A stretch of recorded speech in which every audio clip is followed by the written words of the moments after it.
they read a lot of websites, and with Twitter they actually share a lot of the things that they're reading.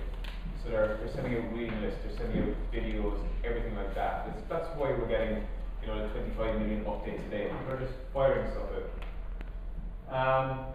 And it very much is live. So, and even Google now and Bing, the search engine, are tied into Google or into Twitter. So that when you send an update on Twitter, you can find it in the search engine after about 10 seconds. So it's live web. You've probably all heard a story about the Hudson plane crashing into the river. Somebody on Twitter sees it, sticks out on Twitter, and within like 6 minutes, 6 million people on Twitter knew about the Hudson plane crash, or the Lewis crash in Dublin, or anything and everything. It's all wired on Twitter. And as you were saying earlier, it's just text messaging in public, and you send your text message out either by your mobile phone, it goes up onto your Twitter profile, or you send it out via logging into Twitter in an application or logging onto the website and sending it out to you.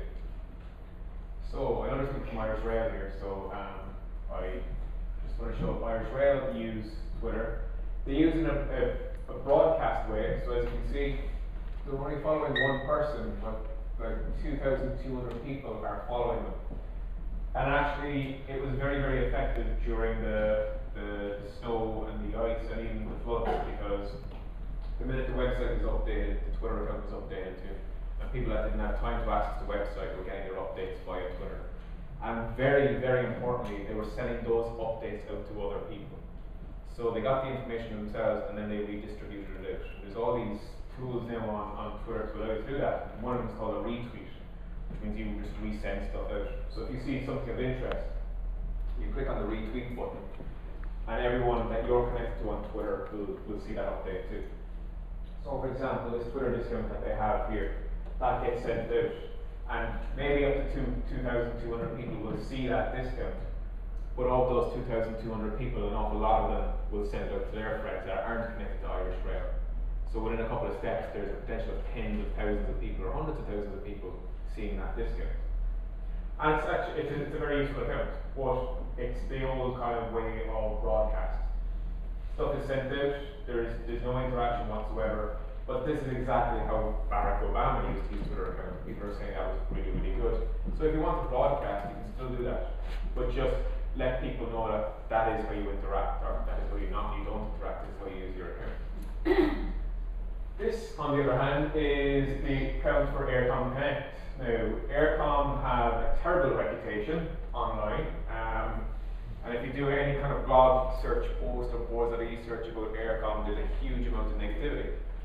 But what they did was they followed the example of a lot of the ISPs in the UK, who proactively go out and listen to what people are saying on social networks and on Twitter, and then react to it. So, they have searches running on Twitter. When you go to search.twitter.com, you can run a search, even if you're a member or not. And they see what people are saying about Aircom, and they actually respond to people. They brought customer service from the phone line, from email, to where the people are, and they're reacting to it. Because again, it's that vacuum idea. People are talking about Aircom, they're bitching about Aircom. And if it's not stopped or reacted to, it's going to keep on going. And people's sentiment about it will be that Aircom is terrible and has terrible customer service. So we've been doing this a couple of months now, and you'll see that this is what they do. So people will ask them questions, and they got about 254 followers.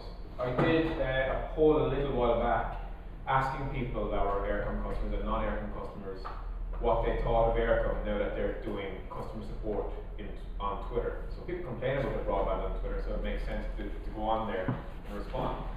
And they got about 10 replies back, and one person said they found the whole idea was just a stunt, so they actually had a more negative view.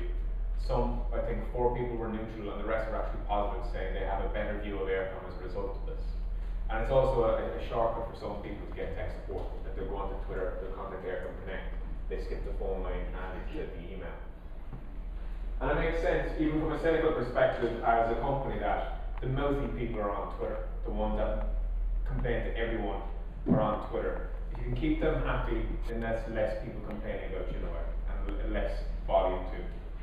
Can I be clear? Are you saying that you can actually search Twitter traffic by keywords? Yep. Can you narrow it down by country? With Twitter you can. You can actually narrow it down by GPS address. So you can say anyone within 10 miles of Dublin that's talking about Dublin Castle, what isn't talking about this. So yeah, you can highly filter it, yeah. So this is something I played around with there the other day. And I got people to send in a business pitch. So they just did their elevator pitch about their business, and they just needed to tag it at the end with this biz tweet. So I just ran a search then for this phrase biz tweet, and this is what I got back. And about 130 businesses came back with their pitch over the space of 24 hours. So it's a good way of connecting with people. Just some thoughts on Twitter and how to use it effectively. It's very good for building reputation and for answering questions. You're going to need to spend an awful lot of time there. Whereas, Facebook can be very log in, do some stuff, log out, come back at the end of the day and see how things are working, and blogging is the same. Ideally, you really need to be always online in some capacity on Twitter and see what people are saying. Are they automated replies or something? This was a person. The biz tweet. When you send out the this will be invitation. These will be people typing it in. Yeah. Yeah. It's not like an automated. No. And actually, how Next works quite well is they say, it's Mark and John are running the account today, so they log in the morning, they say, Mark and John are looking after this account, we're here till 10:30 PM tonight. And then before they shut down, they say, we're shutting down now, we'll be back in the morning. We'll answer any questions overnight if you've left a question. So they have a division, have they? It's part of the tech support office now, yeah. And they have pretty much their best tech support people.